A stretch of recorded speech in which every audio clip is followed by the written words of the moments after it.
Bismillahirrahmanirrahim. Assalamualaikum warahmatullahi wabarakatuh. Alhamdulillahi rabbil alamin. Wa bihi nasta'inu ala umuri dunya waddin. Wa sallallahu ala nabiyyina wa sayyidina Muhammadin wa ala alihi wa sahbihi ajma'in. Amma ba'd. Kita panjatkan puja dan puji syukur kehadirat Allah Subhanahu wa taala. Pada kesempatan pagi menjelang siang yang berbahagia kali ini, kita masih kembali diberi kekuatan, kesehatan, hidayah serta taufik dari Allah Jalla wa Ala, sehingga kita bisa kembali menghadiri pengajian rutin untuk mengkaji fikih, doa dan zikir.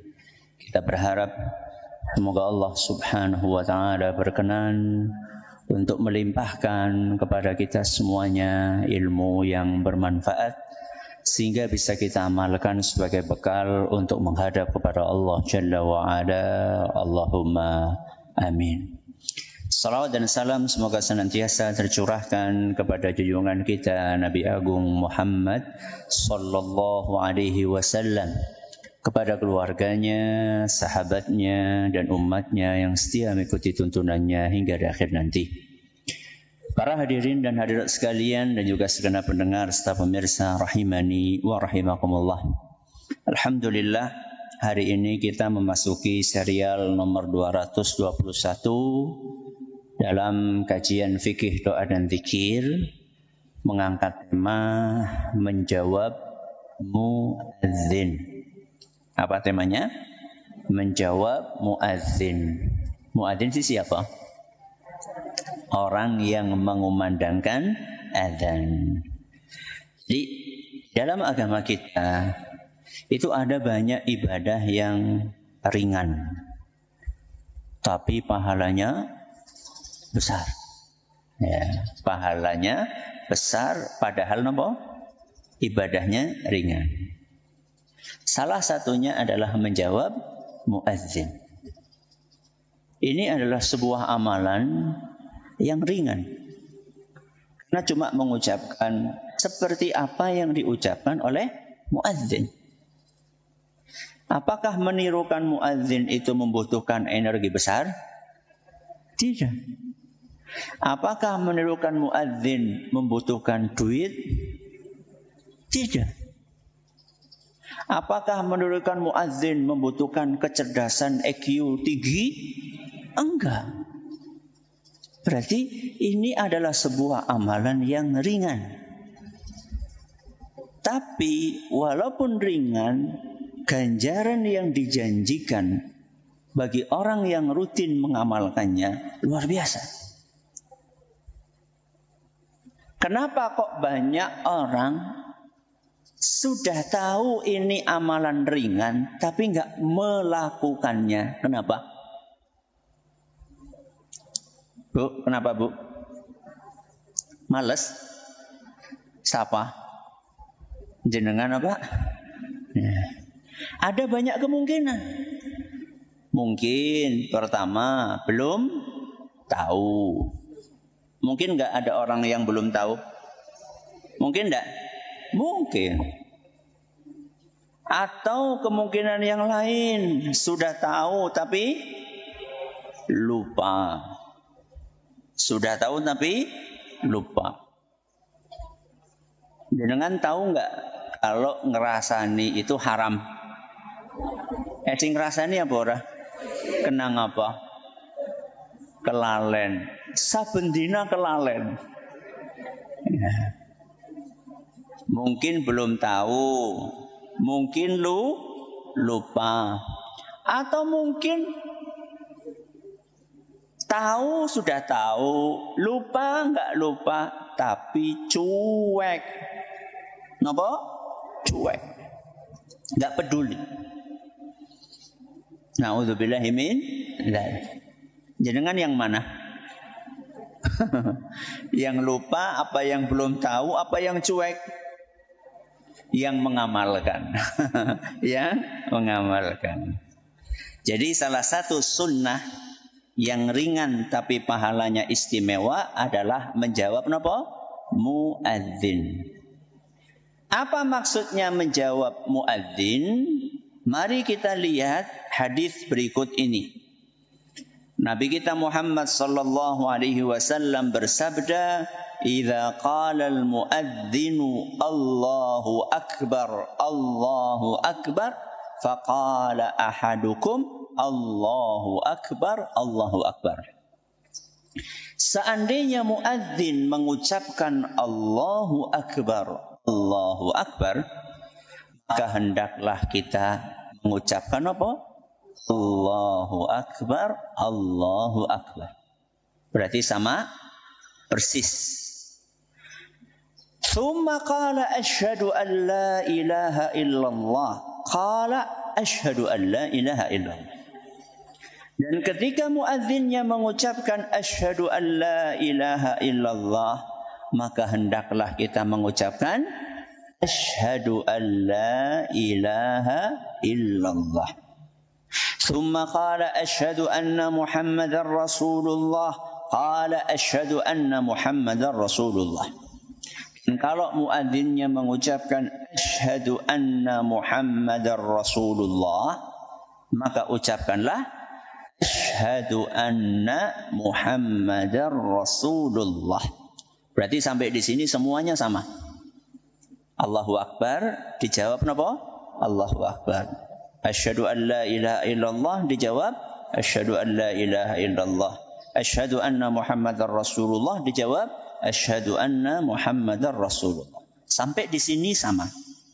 Terus apa kata Nabi sallallahu alaihi wasallam? Tsumma qala hayya 'alas shalah qala la haula wala quwwata illa billah. Namun ketika muadzin mengucapkan hayya 'alas shalah, maka ucapkanlah la haula wala quwwata illa billah. Berarti di sini beda nggih? Beda. Terus apa kata beliau? Tsumma qala hayya 'alal falah qala la haula wala quwwata illa billah. Begitu pula ketika muadzin mengucapkan hayya 'alal falah, maka ucapkanlah napa? La haula wa la quwwata illa billah. Berarti sama-sama beda-beda. Nah, yang terakhir akan sama lagi. Tsumma qala Allahu akbar, Allahu akbar, qala Allahu akbar, Allahu akbar. Ketika muadzin mengucapkan Allahu akbar, maka ucapkanlah Allahu akbar, Allahu akbar. Yang terakhir napa? Tsumma qala la ilaha illallah, qala la ilaha illallah. Ditutup dengan kalimat la ilaha illallah, maka kalian pun mengucapkan la ilaha illallah. Orang yang mengamalkan ini, kata Nabi SAW, min qalbihi, dari hati. Jadi mengamalkan tadi, nirukan muadzin dari apa? Hati. Nanti kita akan jelaskan apa maknanya dari hati. Dakhalal jannah. Dia akan dimasukkan kemana? Surga. Subhanallah.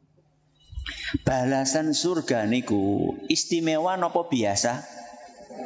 Istimewa. Balasan surga itu besar apa kecil? Besar.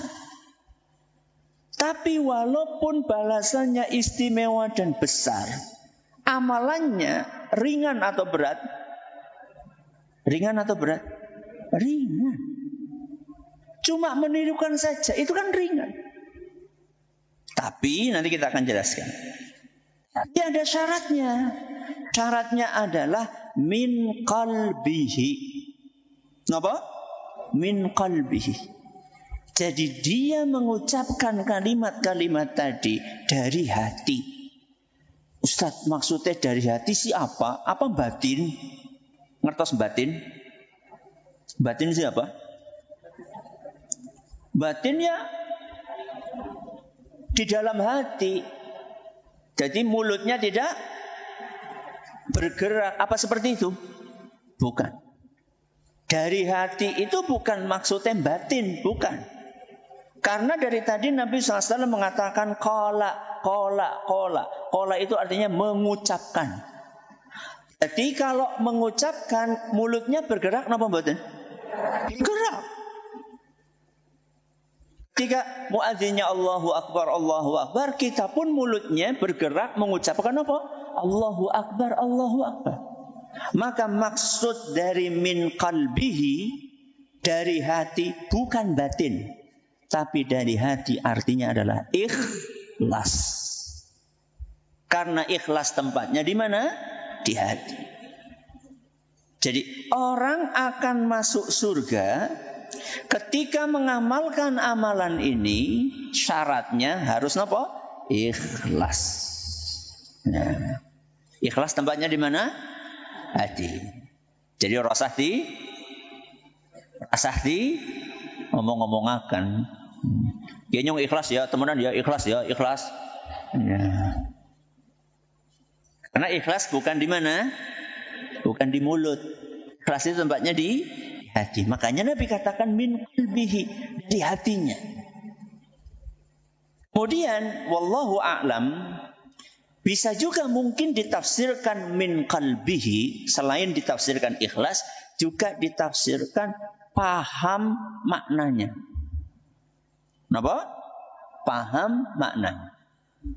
Jadi ketika kita mendengarkan Allahu Akbar, kita sambil mengucapkan Allahu Akbar, sambil memahami makna kalimat itu. Apa makna kalimat Allahu Akbar? Allah Maha Besar. Berarti nopo? Selain Allah kecil. Napa Bu? Selain Allah kecil. Berarti goreng kerupuk? Hah? Goreng kerupuk kecil apa besar? Kecil. Nonton TV Bu? Besar apa kecil? Kecil. Apa maning ibu-ibu biasanya? Dolanan HP Bu, kecil apa besar? Kecil. Apa maning? Ngobrol. Ngendong ngene sapa? Tanggane. Kecil apa besar? Kecil.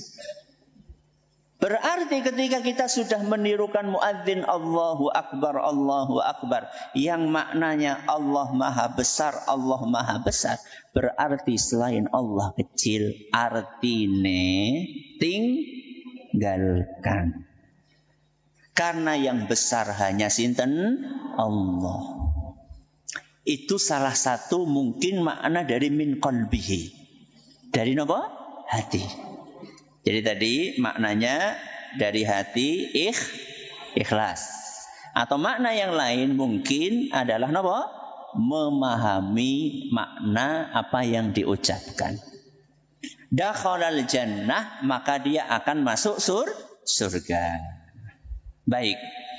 Kalau kita perhatikan, sunnah menirukan muadzin itu mirip semua kalimatnya, kecuali hanya dalam 2 kalimat. Masih ingat apa tadi?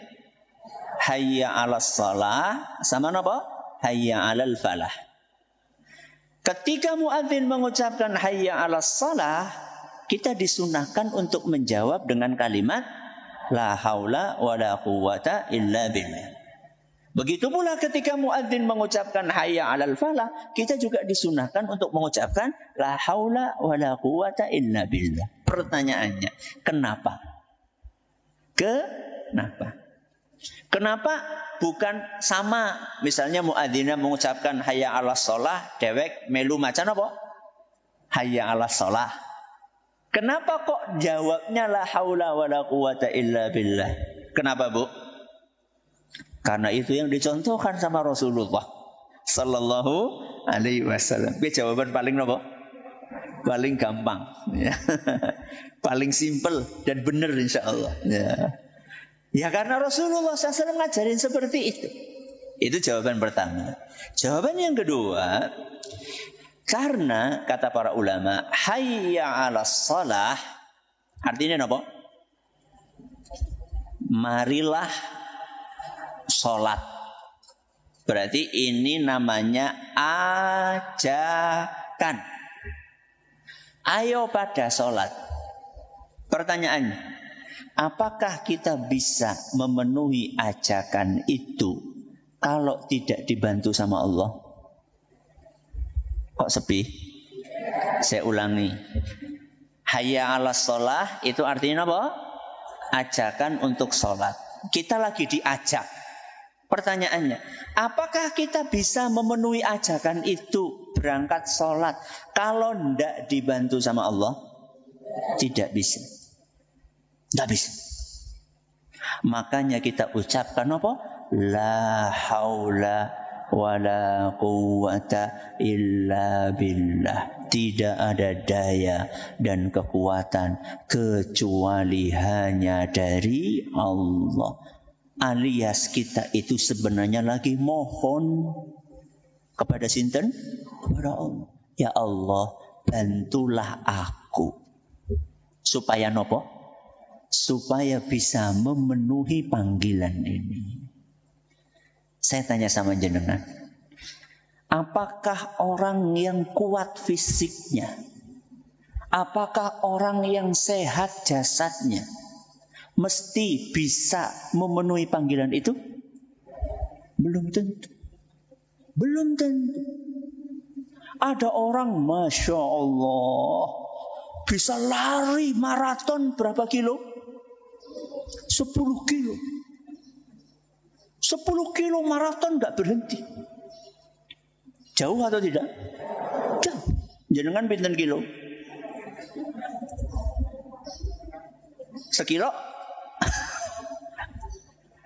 10 kilo dia kuat untuk lari maraton tanpa henti. Tapi untuk berangkat ke masjid yang cuma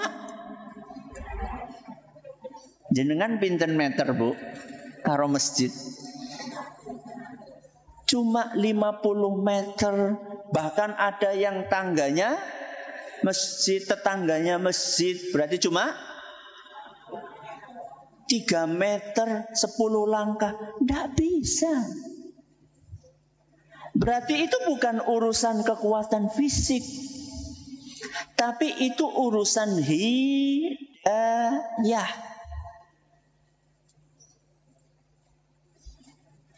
Ingat, ada orang yang punya kemampuan secara fisik nggak mau berangkat karena belum dapat hidayah. Dan ada juga sebaliknya. Orang yang pengen berangkat ke masjid. Sudah dapat hidayah. Tapi nggak bisa berangkat ke masjid. Karena apa? Karena sakit. Karena apa? Sakit. Pengen banget dia mendengar hayya 'alas shalah itu, kangene, rindune luar biasa. Tapi dia nggak bisa jalan karena dia sedang sakit. Boro-boro jalan, wong hanya sekedar bangkit dari nopo? Tempat tidur saja kepalane wis geliyeng. Ya. Maka ketika kita mendapatkan panggilan hayya 'alas shalah, ayo pada sholat, maka kita disunnahkan untuk mengucapkan la haula wa la quwwata illa billah, supaya kita mendapatkan pertolongan dan bantuan dari sinten? Allah. Nah, sekarang kita pindah. Kita juga disunahkan untuk mengucapkan la haula wa la quwwata illa billah ketika mendengar hayya 'alal falah. Apa artinya hayya 'alal falah? Ayo jemputlah kemenangan, kemuliaan. Para ulama mengatakan yang dimaksud dengan kemenangan dan kemuliaan di sini adalah pahala. Kenapa? Pahala. Surga dari Allah Azza wa Jalla. Jadi muadzin ini lagi memotivasi kita. Ayo sholat supaya dapat apa? Kemenangan. Supaya dapat pahala. Supaya kalian masuk surga. Pertanyaannya, apa bisa kita mendapatkan pahala kalau tidak dibantu sama Allah? Bisa atau tidak? Tidak. Karena pahala itu di tangan sinten? Allah. Makanya kita mengucapkan la haula wala quwwata illa billah. Kita mohon kepada Allah, ya Allah, saya sudah berangkat sholat. Mudah-mudahan sholatku ini bisa menghasilkan pahala, bisa memasukkan saya ke surga. Itu kira-kira makna dari la haula wala quwwata illa billah. Karena Bapak Ibu yang kami hormati, belum tentu orang yang sholat dapat pahala. Kenapa Bu? Belum tentu orang yang sholat mesti dapat pahala. Percaya? Percaya betul? Wa innar rajula la yusalli sittina sanah wa ma tuqbal minhu salatun. Kata Rasul SAW, ada orang sudah sholat 60 tahun. Pinten? 60 tahun. Dan tidak satu pun sholatnya diterima oleh Allah SWT. Saya tanya, 60 tahun itu pinten sholatnya? Pinten? Hah? Sehari berapa? 5. Setahun berapa hari? 360. 5 kali 360 kali 60. Pinten? Akeh. Bayangkan, ribuan atau puluhan ribu sholat tidak satu pun diterima. Berarti ngesuk sholat buatan?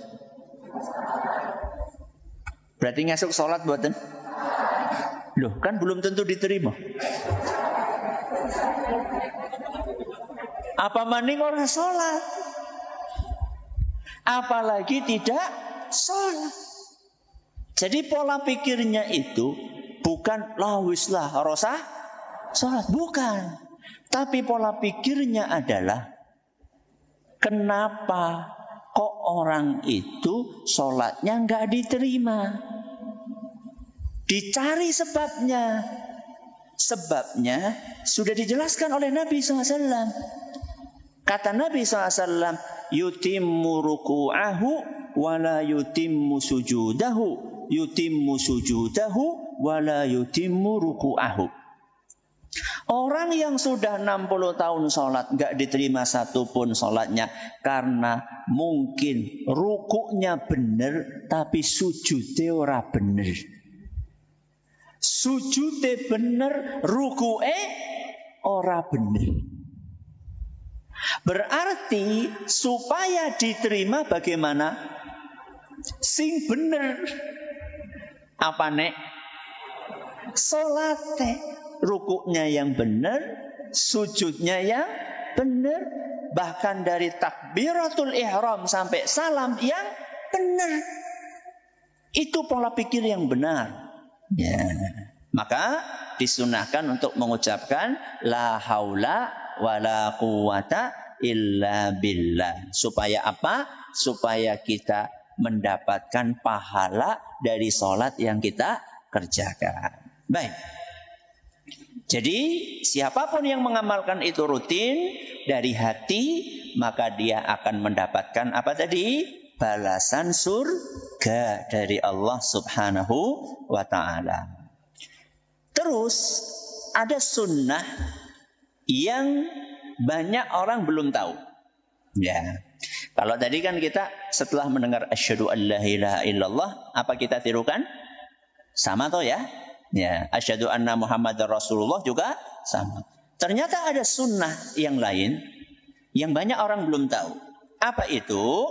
Disunnahkan ketika mendengarkan asyhadu an la ilaha illallah dan asyhadu anna Muhammadar Rasulullah untuk mengucapkan asyhadu an la ilaha illallah wahdahu la syarikalah wa anna Muhammadan abduhu wa rasuluh raditu billahi rabba Ngarang. Deleng tulisane. Raditu billahi rabba wa bi Muhammadir rasula wa bil islami dina. Jadi ora pada Ustaz. Makanya dilihat dulu. Ya. Apa dalilnya Ustaz? Hadis riwayat Muslim. Hadis riwayat Muslim. Kata Nabi SAW, barang siapa mendengar muadzin, lalu dia mengucapkan asyhadu an la ilaha illallah wahdahu la syarikalah wa anna Muhammadan abduhu wa rasuluh, raditu billahi rabba wa bi Muhammadir rasula wa bil islami dina, niscaya dosanya akan diampuni. Kalau yang tadi akan masuk surga. Kalau ini dosanya akan diampuni. Maksudnya kapan bacanya ini Ustadz? Apakah di akhir azan atau di tengah-tengah azan? Diperjelas di dalam riwayat lain yang disebutkan oleh Imam Abu Awanah di dalam kitab beliau Mustakhraj. Kata beliau, kata Nabi SAW, barang siapa mendengar muadzin mengucapkan asyhadu an la ilaha illallah. Berarti mengucapkannya setelah apa? Asyhadu an la ilaha illallah, dan juga setelah asyhadu anna Muhammadar Rasulullah, maka mengucapkan doa tadi. Dosa yang mana yang diampuni? Dijelaskan di sini. Dosa yang telah lampau dan yang akan datang. Senang nama badan? Senang. Ya. Ustaz, saya kalau belum mengamalkan sunnah ini bagaimana? Tidak apa-apa. Kalau jenengan belum hafal, hafalnya baru mirip seperti muadzin, tidak apa-apa. Kalau jenengan pengen mulai mempraktekkan sunnah ini, bagus. Ya. Sudah hafal belum? Sudah hafal belum? Ayo kita baca bareng-bareng ya. Saya baca dulu ya. Asyhadu an la ilaha illallah. Monggo.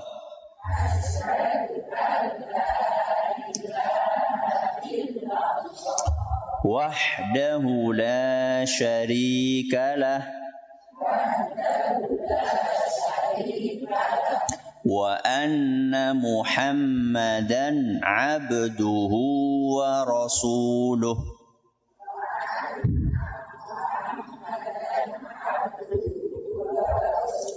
Raditu billahi rabba wa bi Muhammadir rasula wa bil islami dina. Ayo bareng-bareng. 1, 2, 3.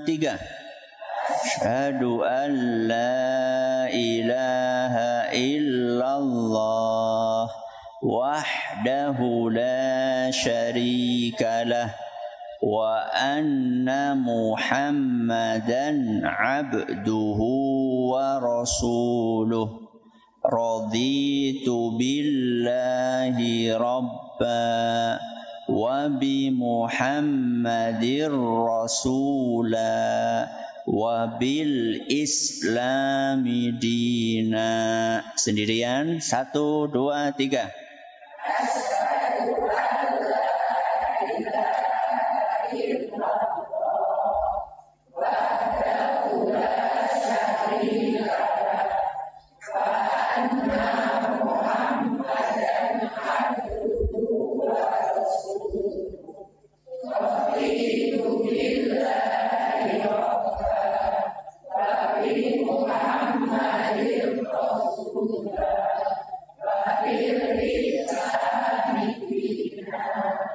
Lihat tulisan bisa? Urung Ustaz. Ya enggak apa-apa. Ya, enggak apa-apa. Ustaz, ini kok beda ya? Biasanya kita mengucapkan raditu billahi rabba, terus apa? Wa bil islami dina wa bi Muhammadin sallallahu alaihi wasallam nabiyya. Iya, beda. Karena yang biasa kita baca itu adalah zikir pagi, ya zikir pagi petang. Kalau zikir pagi petang, redaksinya seperti itu. Urutannya raditu billahi rabba, terus apa? Wa bil islami dina wa bi Muhammadin sallallahu nabiyya, itu zikir pagi petang. Tapi kalau habis azan urutannya kayak gini. Ya, urutannya raditu billahi rabba, terus wa bi Muhammadir rasula, baru wa bil islami dina. Kok beda Ustaz? Ya terserah Rasul. Ya manut baik. Ya rasah kakean apa? Ngenyang. Ya ngenyang gue nak tuku. Ya tuku jangan ngenyang. Sunnah aja dinyang. Ya sudah manut saja. Karena ini wahyu dari Allah. Ini yang kita pelajari hari ini. Semoga bermanfaat bagi kita semua. Masih ada sisa waktu. Silakan kalau ada pertanyaan bisa disampaikan. Baik, terima kasih Ustaz. Jazakumullah khairan atas materi yang disampaikan. Kami bacakan pertanyaan pertama. Ustaz, apabila kita sudah mendengarkan azan di masjid terdekat, lalu sudah menjawabnya, dan ada musolah lagi yang mengumandangkan azan lagi, apakah disunahkan untuk menjawab lagi Ustaz? Karena terkadang antar musola satu dan yang lain berbeda sedikit waktunya. Jazakumullah khairan. Pertama, apakah itu harus? Jawabannya tidak. Apakah harus? Jawabannya tidak. Karena dari awal kita katakan sunnah. Sehingga seandainya kita menjawab salah satunya, sudah tidak apa-apa. Sudah cukup insya Allah. Misal nih, kan di sekeliling kita masjid satu atau lebih. Ada 2, ada 3, ada musola. Semuanya azan. Semuanya apa? Azan. Apakah kita harus jawab semuanya? Jawabannya tidak. Kita jawab salah satunya, insya Allah sudah cukup. Ya, insya Allah sudah cukup. Oke, silakan. Jazakumullah khairan Ustaz. Pertanyaan berikutnya, Ustaz, apakah menjawab muadzin harus dalam keadaan bersuci? Jazakumullah khairan. Tidak harus dalam keadaan bersuci. Kenapa? Tidak harus dalam keadaan bersuci. Karena zikir itu bukan syaratnya harus suci. Kenapa? Zikir tidak harus syaratnya bersuci. Saya kasih contoh. Orang yang haid, kenapa? Haid, datang bulan, suci enggak? Enggak. Makanya enggak boleh sholat, enggak boleh puasa. Tapi zikir boleh. Karena memang tidak ada syarat harus suci ketika zikir. Ya. Bahkan dalam sebuah riwayat disebutkan anna Rasulullah sallallahu alaihi wasallam kana yadhkurullaha fi kulli ahyanihi. Rasulullah SAW itu berzikir dalam segala kondisi. Kenapa Bu? Dalam segala kondisi.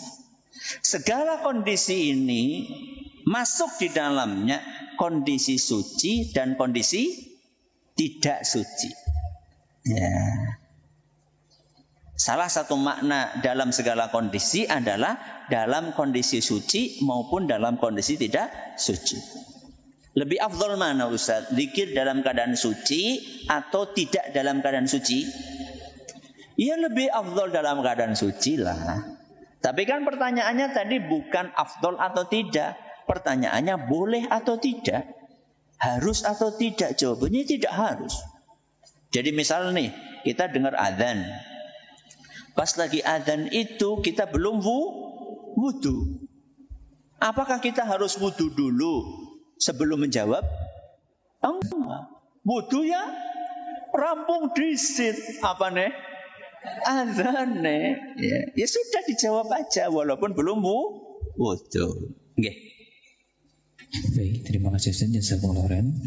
Pertanyaan berikutnya, Ustaz, ketika kita mengerjakan sholat tahiyatul masjid di rakaat terakhir pada posisi sedang ruku, kemudian muadzin mengumandangkan qomat, Pertanyaannya, apakah sholat sunnah tahiyatul masjid dilanjutkan atau dibatalkan untuk bergabung dengan imam mengerjakan sholat wajib? Jazakumullah khairan. Guru kami Syekh Abdul Muhsin Al-Abbad hafizahullah ta'ala wa syafahu wa afahu wa hafizahu min kulli su'in wa makruh. Beliau pernah ditanya pertanyaan yang sama. Bagaimana kalau kita lagi sholat sunnah belum selesai terus qomat? Apa yang mesti kita lakukan? Kata beliau, dilihat kondisinya. Apakah dia baru mulai sholat atau dia sudah mau selesai? Dilihat apa?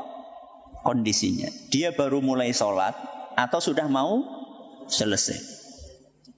Kalau dia baru mulai sholat, rakaat pertama saja belum selesai, maka kata beliau batalkan. Kenapa? Batalkan.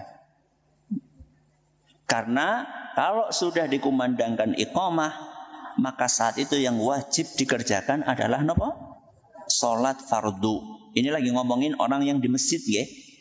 Bukan ibu-ibu yang lagi di rumah. Enggak. Itu kalau di awal sholat sunnah. Tapi kalau sudah di akhir sholat sunnah dan bisa diselesaikan, dipercepat, tapi tetap tumak ninah. Cepatnya itu bukan cepat super jet, ya, bukan super kilat, ya. Tapi cepat yang tetap tumak ninah, tapi tumak ninah yang minimal, ya. Kalau dia bisa sampai salam, assalamualaikum, assalamualaikum, sebelum imam takbiratul ihram, maka selesaikan. Maka selesaikan. Itu jawaban dari guru kami. Berarti dilihat apanya Bu? Kondisinya. Apakah baru mulai atau sudah mau selesai? Kalau tadi sampai ruku ya. Kalau sampai ruku dan dia pakai tumak ninah yang level minimal, ya. Jadi level minimal itu contohnya ketika ruku membaca subhana rabbiyal azim sekali. Ya, biasanya kan kita bacanya berapa? 3 kali. Itu level minimal. Ketika kita i'tidal, sami Allahu liman hamidah, biasanya Rabbana walakal hamdu mil'as samawati wa mil'al ardi wa mil'a ma bainahuma min syai'in ba'du. Ini diringkas jadi apa? Rabbana walakal hamdu. Itu kan minimal. Ketika sujud juga sama. Biasanya kita baca apa? Subhana rabbiyal a'la atau subhana rabbiyal a'la wa bihamdihi berapa kali? 3 kali. Ini cuma subhana rabbiyal a'la sekali. Itu namanya minimal. Tumak ninah tapi apa? Minimal. Kalau bisa dikejar insya Allah tidak apa-apa, diselesaikan. Ya. Baik, terima kasih jazakumullah khairan atas jawabannya. Pertanyaan berikutnya, Ustadz, apabila kita terlambat jemaah di masjid dan sudah selesai, apakah bisa kita membuat jemaah lagi yang baru, dan apakah harus mengumandangkan qomat dan azan lagi Ustadz? Barakallahu fikum. Apakah boleh jemaah yang baru? Insya Allah boleh. Apakah perlu azan dan qomat? Tidak. Ya, karena sudah apa? Sudah azan, sudah iqamah. Ya. Wallahu a'lam. Jadi kalau bolehnya boleh insya Allah. Jadi ketika kita masuk ke masjid, udah pada selesai kita bikin apa? Jamaah baru. Cuman sebaiknya jangan banyak jamaah dalam waktu yang sama. Maksudnya nih, satu rombongan kedua, rombongan ketiga. Dalam waktu yang sama bikin berapa? 3 jamaah. Tidak boleh. Tidak boleh. Berarti kalau sudah ada rombongan yang masuk bikin jamaah, datang rombongan yang kedua, pribun? Gabung.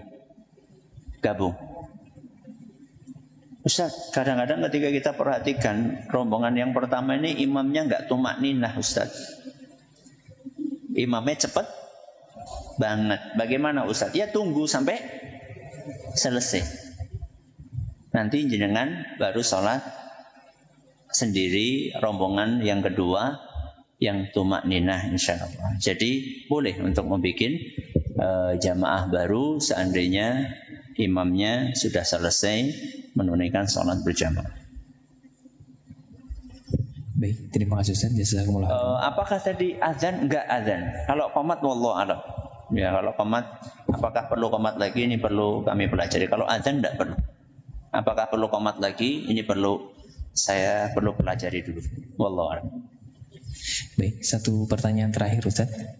Ustaz, apakah bacaan setelah azan disunahkan mengangkat tangan atau tidak Ustaz? Jazakumullah khairan. Apakah disunahkan mengangkat tangan? Wallahu a'lam. Saya tidak tahu. Ya, apakah ketika kita membaca asyhadu an la ilaha illallah wahdahu la syarikalah wa asyhadu anna Muhammadan abduhu wa rasuluh. Allahumma ij'alni doanya? Itu doa habis wudu ya, apa? Allahumma rabba hadhihi da'wati tammah wassalatil qa'imah ati Muhammadanil wasilata wal fadilah wa ba'su maqama mahmudanil ladzi wa'adta. Apakah disunahkan angkat tangan? Saya tidak tahu. Ya. Mudah-mudahan nanti setelah kita membahas menjawab muadzin, mudah-mudahan nanti ada pembahasan tentang doa setelah azan. Ya, mudah-mudahan saat itu saya sudah menemukan jawabannya. Sekalian nanti kita cantumkan di makalahnya. Ini yang bisa kita pelajari hari ini. Semoga apa yang kita dengarkan bermanfaat bagi kita semuanya. Terima kasih atas perhatiannya. Mohon atas segala kurangannya. Kita akhiri. Subhanakallahumma wa bihamdika. Asyhadu an la ilaha illa anta. Astaghfiruka wa atubu ilaik. Assalamualaikum warahmatullahi wabarakatuh.